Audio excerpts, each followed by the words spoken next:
4 touchdowns, 4 sacks, 4 interceptions. Apparently, good things come in fours for the Cardinals in their win against Augustana. Plus, we'll preview the winter sports season. All of that and more is next on the Red Zone.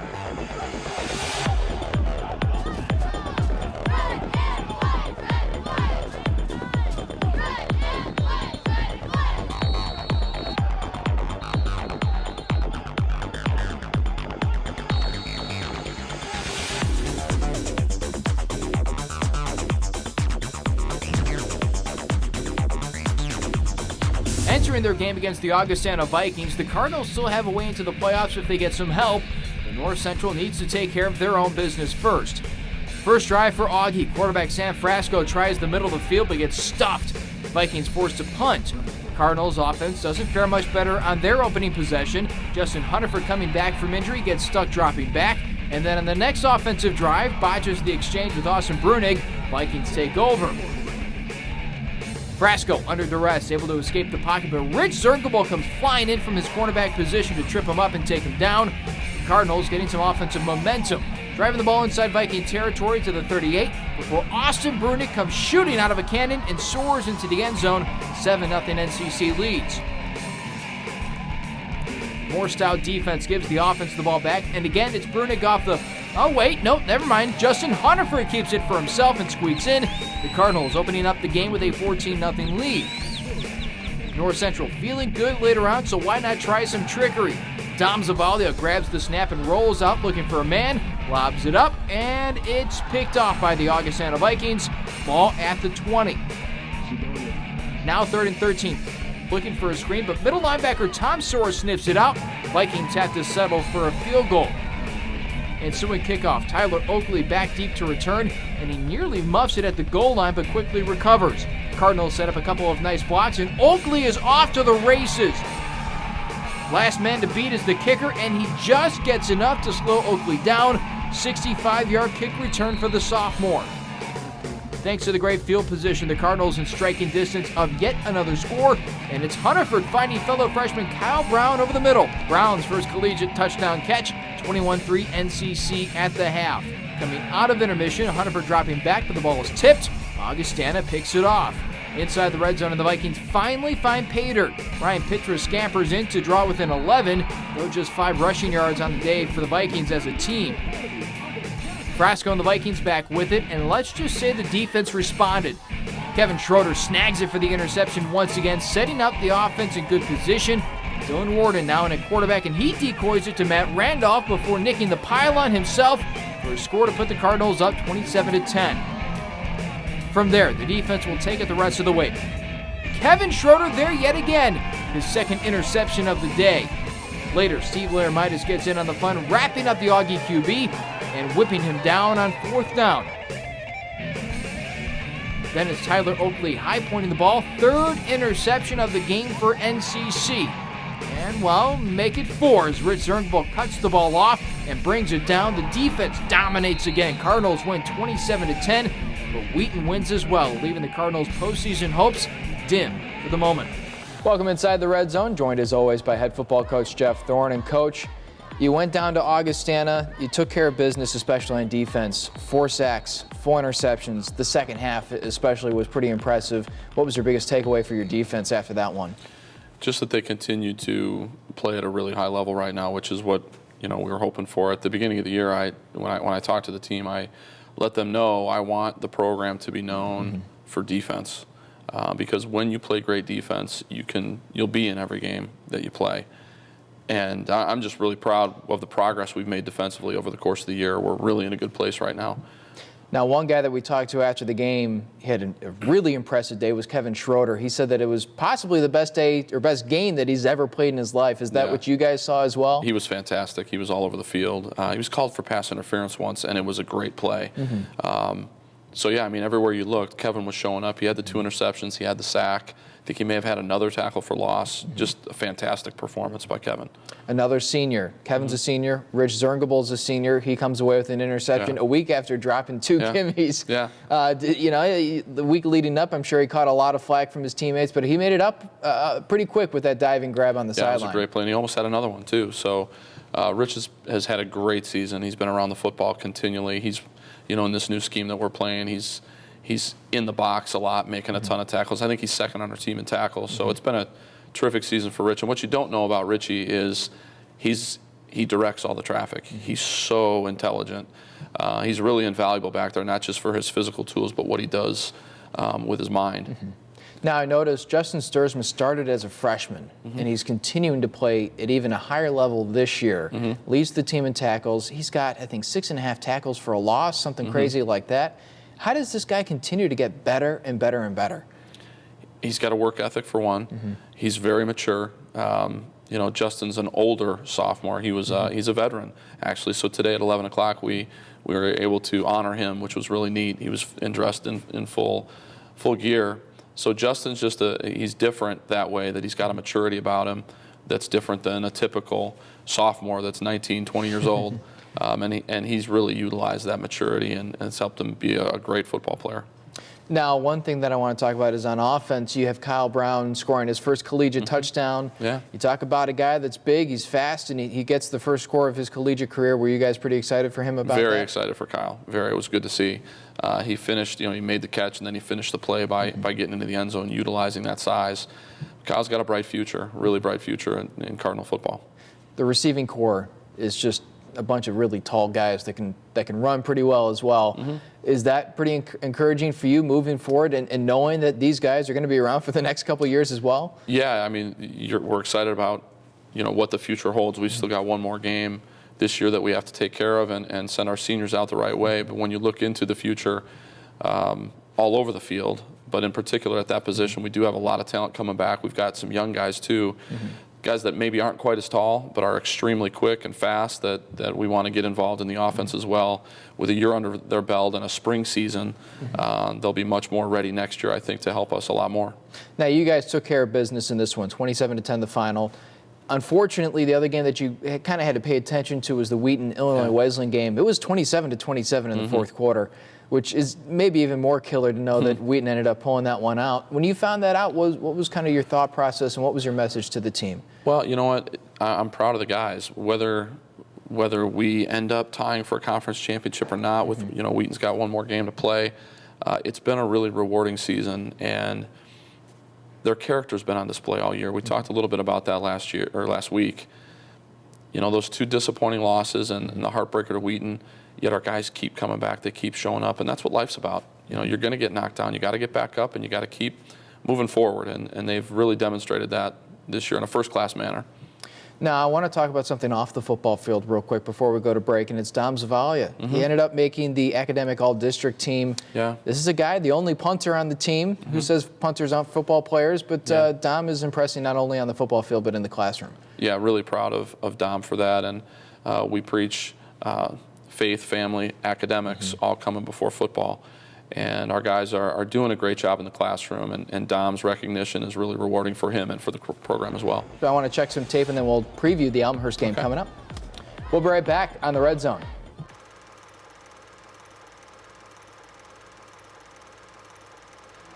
Before we sit back down with Coach Thorne, it's time to preview North Central basketball. Fresh off a season that saw the best record since 1983 and the program's best ever finish in the CCIW Conference, not to mention a berth into the national tournament, the North Central women's basketball team enters this season with high expectations. Gone are Tess Godhart, Marissa Cladis, and Bobby Johns, but Michelle Roof's crew will be anchored by junior Jamie Cooney and sophomore Corinne Rowe, among many others. With a fast-paced, run-and-gun offensive system, the points will come in bunches, and so too will the wins. Picked to finish third in conference and only garnering 7 points in the D3Hoop.com's preseason top 25, the Cardinals will somehow be an underdog once again, heading into the 2015-2016 season. To the men's team, who lose perennial low-post presences Jack Burchett and Charlie Rosenberg, but return the explosive senior Jamie Moten, and add in sophomore transfer Alex Sorensen, as well as freshman Connor Raridan, the son of head coach Todd Raridan. The Cardinals are coming off another trip to the CCIW tournament where they narrowly lost to this year's preseason #1 team, Augustana. In that contest, Jamie Moten poured in 28 points in the 6-point loss. The Cardinals are projected to finish fourth in conference and currently sit outside the preseason top 25. Back here on the Red Zone, and time to break down some game tape. And Coach, the first thing I want to get to is this Tyler Oakley kick return. Stumbled out of the gate, but the rest of the team, the other 10 men on the field, paved a pretty solid path for Tyler to get through. Yeah, there was a great lane for him to run through, and then you saw Tyler's speed on display there. Great return. He was recognized as the Conference Player of the Week for special teams for it. But Tyler's got a ton of talent, and he was out for 3 or 4 weeks. We really, really missed him. He was able to get back for the Wheaton game and play on the defensive side. The injury he had, we weren't sure if we wanted to use him yet as a return man, let him get comfortable. And now that he is, you've been able to see him returning kicks and punts, and it's fun to watch. On that kick return, it was the kicker that just got enough of him to slow him down. And I'm sure his teammates have given him some grief for that. Got slowed down by the kicker. Yeah. Steve Laramidas is the next play, and this is a guy that has quietly, I don't know how, but quietly put up a team-leading 4 sacks on the season, playing very well. He's a senior, and he's going to be going out this week, a final game. Yeah. How impressive have you been over the course of the 4 years, and on that particular sack where he came around the edge and able to wrap him up, take him down? Extremely impressed. Steve's been a great special teams player, and was in more of a backup role most of his career as a linebacker. And last year he was in a starting role and then hurt his knee and had the reconstructive surgery and was able to come back. So to see him find a role on this year's team with the injuries we had at defensive line, and he volunteers to play defensive end, and he's been fantastic. And he's just a fun guy to have around. I'm really going to hate to see all these seniors go, but Steve in particular is just a lot of fun to have around. You can tell how much fun he's having this year, and his play is a big part of that. Seems like kind of a goofy guy. Is that the way he comes across? He's got a great sense of humor. It's a little bit of a dry sense of humor, but he's a great guy to be around. Now, the final play I want to get to is a freshman, and we mentioned it earlier, the first collegiate touchdown catch of his career. Kyle Brown, the guy is 6'5", but he doesn't move like 6'5", and on this touchdown catch, he was able to squirt past a couple defenders into the end zone. Yeah, Kyle's had a couple nagging injuries that he's been trying to work through over the course of the season, so it's great to see him be able to be on the field because he does have tremendous talent. He's going to be a great player. He's got 3 more years, so we're really excited about what the future holds for Kyle. And it was a great play that he made. Now, anytime a receiver comes in, it's 6'3", 4, 5. They're going to be probably compared to Pete Sorensen. Skill set wise, you guys look at Ryan Kuhl and you guys look at Kyle Brown. Do these guys have the skill set to kind of match Pete Sorensen in that regard? Their skill sets are a little bit different. Pete had, from the day Pete arrived, he just had a knack for high pointing the football.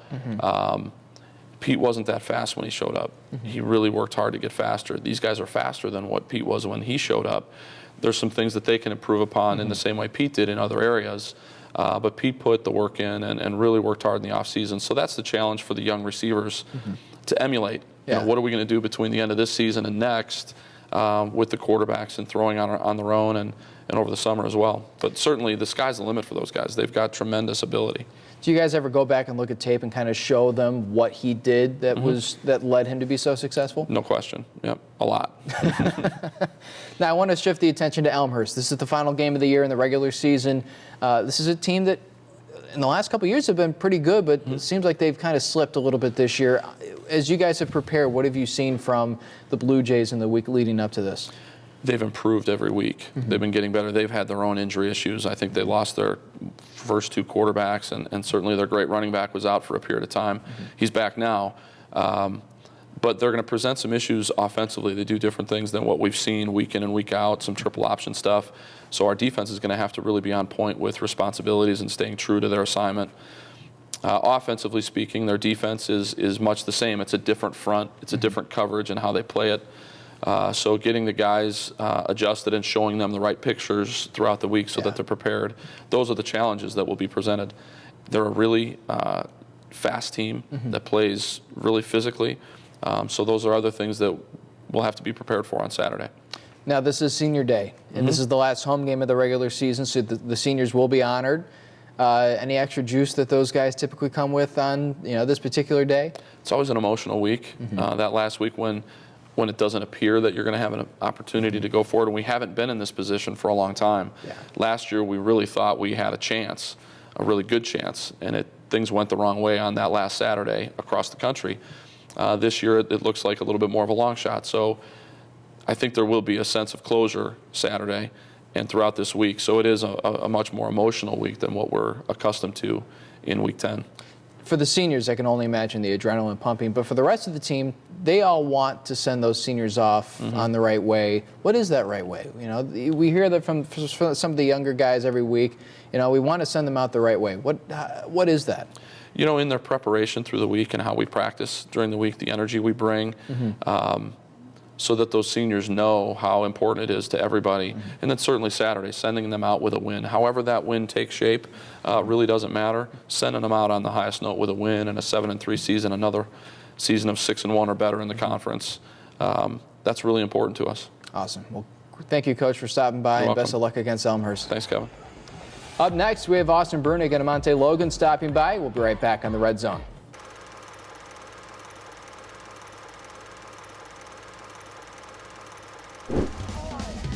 Before we sit down with the players, it's time for this week's Play of the Game.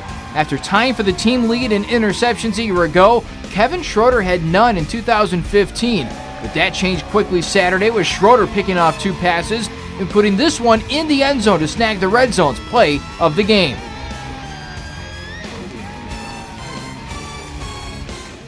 Back, and we have Austin Breunig and Emonte Logan here on set. And Austin, I want to start off with you. A lot of success. You've emerged as the lead back this year. The offensive line is what you credit a lot of times. How important have those guys been for you, and kind of what have they done to set up your success this year? I mean, they've just done a fantastic job. They're such hard workers. Coach Wilson works them every day in practice, if we're not doing a team segment, they'll be doing individual drills together. I think the depth is really what sets them apart. I mean, we have our main 5 starters, Joe Fairley, Eric Knappert, Jack Williams, Pat Bulger, and Ricky Sturba. But we also have the backup guys that don't get as much credit. We have Lou Echeverria. He made 1 start this year. He did a really good job. A freshman, Nate Palermo, he's made a start. Then Alec LaCar, he's made, I think, 2 or 3 starts at 2 or 3 different positions, which is unbelievable.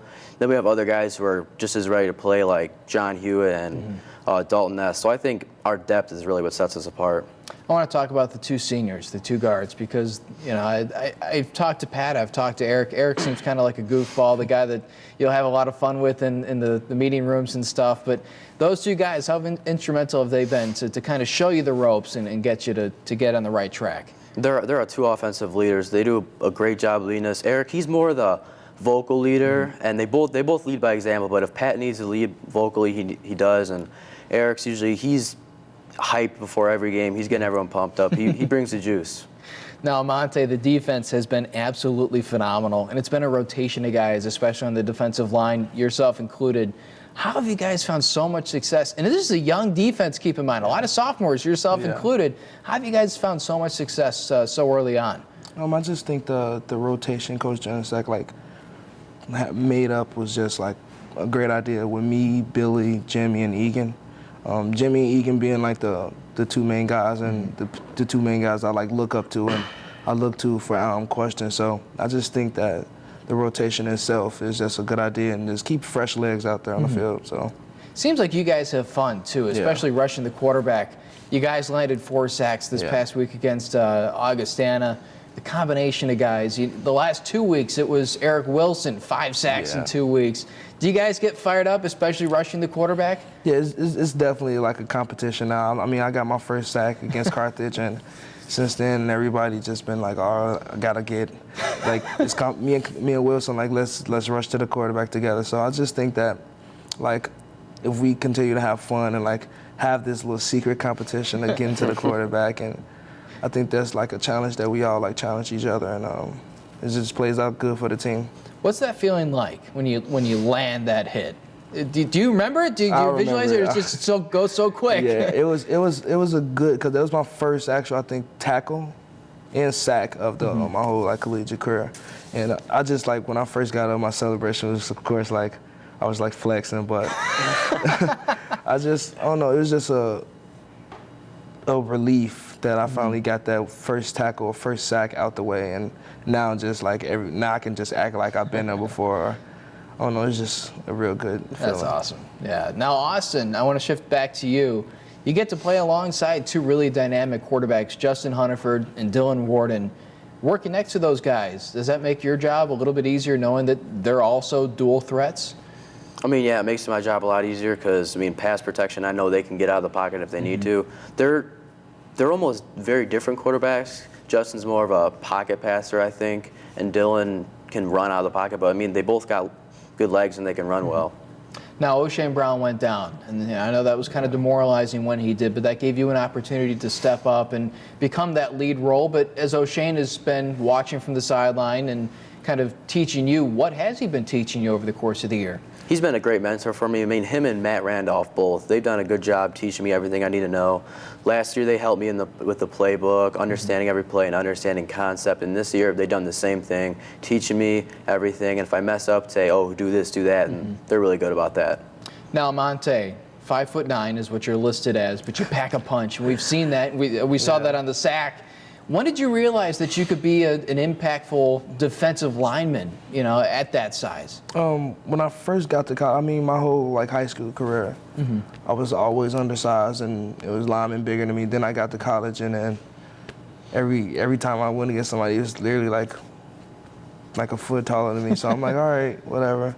So then I started talking to Coach Janicek and all the other coaches, and we start talking more about natural leverage. So I just start thinking and embracing this is my natural leverage. I can't change it. So just take it how I have it. So basically. Now you're wrestling too. Yeah. You're going to start wrestling in a little bit. How much does that help you with your technique, being able to rush the quarterback? I think it's a big thing. Me and Coach Janicek talk about this too. He's a former wrestler and wrestling coach, so he likes the idea that I know how to I wrestled and I use my hands and I'm really aggressive with my hands. So I just think that having that wrestling background, I just think that's more of a physical attribute that I have, and more of I can use my hands whenever I decide to dominate. So. But I don't think you're allowed to take somebody down like you do in the wrestling. Right. You might draw a flag for that. Now, Austin, you guys are 6-3 now. If you win against Elmhurst, it's 7-3. Kind of a long shot to make the playoffs at this point. But do you guys still feel like you are a championship caliber team? Oh, definitely. I mean, the 3 games we've lost, we could have easily won them as easily as we lost them. I mean, there are 3, I think, top 15 teams. So we're definitely a championship caliber team. Just plays didn't go our way, and we just happened to lose the games. Emonte, any special things planned for those seniors? I just think that we should just finish with a bang and have fun. Just send the seniors out on a good note and make sure they don't have any regrets when they walk off that field. I know there's going to be a lot of emotions running around, but I just want every senior to feel proud of how they ended their senior season or senior year. So it's the one time it's acceptable for a football player to cry, right? Yeah. Thanks for stopping by, guys, and best of luck against Elmhurst. Thank you. Thank you. Clark Tuescher swings by to update us on Cardinal Athletics when we come back on the Red Zone. Introducing a new day of the week, someday. Now, everything you were going to do someday is on the calendar. Want to retire someday? You'll really want this. A My Social Security account at socialsecurity.gov. You can estimate your future benefits and manage current benefits online. Millions of people have a My Social Security account. Get yours today, because someday is here at socialsecurity.gov. We welcome Clark Tuescher onto the program. And Clark, I want to start off with a team that made an impressive run in the conference tournament. Men's soccer, they were 1-10 going into conference. They were 4-3 in. They got to the tournament. They won a game in the tournament. How impressive was this run for this men's soccer team? Certainly, I don't think anybody really saw that coming, but it was a source of a lot of excitement on campus last week. To have it come down to the way it was, you're playing the number 1 seed on their home field. A really historically strong program like Wheaton, and just to see how flustered they were getting during the second half because they had all these shots on the goal and they weren't going in, and to have it come down to penalty kicks, the very last kick like that with a senior putting it away. It's hard to script stuff that well. So certainly put themselves in position to do some even bigger things last weekend. Unfortunately, it didn't pan out, but still an exciting way to end the season. You mentioned that senior who made that goal, Matt Koth. Accolades after the season. He ended up being the first team in the conference along with Justin DeBoer, and Matt Klosterman, the coach, was the head coach of the year. Pretty exciting for them. We haven't had somebody win the Coach of the Year award before since they instituted it 15 or 20 years ago, and certainly a measure of respect shown by the coaches for what he was able to do, after a really, quite frankly, a disappointing non-conference schedule. So to see all those guys be recognized for their performance, and despite some of the numbers not necessarily being there most of the season, certainly a lot of people noticed the things that they were doing. It was good to see. Now, from a sport that has just finished to a sport that has just started, wrestling kicked off their season. Really interesting match because they dominated early. The final score was 19-19. They won the tiebreaker, but Leighton Binion didn't get a chance to wrestle. Josh Tardy won his match. Those two seem to be a force to be reckoned with over the course of this upcoming year. Yeah, and that's kind of what they figured going in. That I think you're in a dual situation like that with a really strong wrestler like Leighton. And I think Chicago's coach just didn't want to get anybody embarrassed in the first week, so just handed him the points. Josh was out last year. Was a student coach, and then came back this year, and looks like he's just as strong as he was 2 years ago when he made the national championships. And they were a little disappointed with that result. They felt like they across the board they had a chance to do a little better in terms of the team score. So. They are missing a few guys. We had Emonte Logan on the show earlier, who's planning to figure into their plans at the heavyweight division. So, they're not quite with the full complement of competitors, but they feel like they have a chance to really do some special things this year. It'll be fun to keep an eye on them. Two teams that are going to be going to regionals this week are the men's and women's cross-country teams. Is this kind of a formality for these two teams? Are they kind of already in the Nationals picture, or is there something on the line for both teams? Well, the Midwest region is historically one of the strongest regions in the country in Division III, so certainly it's going to be a lot of strong competition. It's almost like running the Nationals twice in a row. On the men's side in particular, you have the number one ranked team in Wisconsin, Eau Claire, who's, North Central's won this meet the last 7 years, so you have another team coming in ranked number one. Certainly, that sets the stage for a pretty intense competition. And I think, the coaches had been concerned about how they were going to come up with, the 7 that were going to compete in the meet on Saturday. There'd been so much fluctuation in the lineup, but, in the conference meet at the end of October and then the practices since, they've seen that group kind of come together and gel a little bit, so they feel pretty good about the dynamic going into this meet. Now, on the women's side, again, it's a really competitive field. They finished 4th last year, got one at large bid, but there's no guarantee of that again. So it's going to take another strong effort for them to get to the national championship. Now, women's basketball kicks off this weekend. It's going to be fun to see what this team can do. They're coming off a national tournament berth.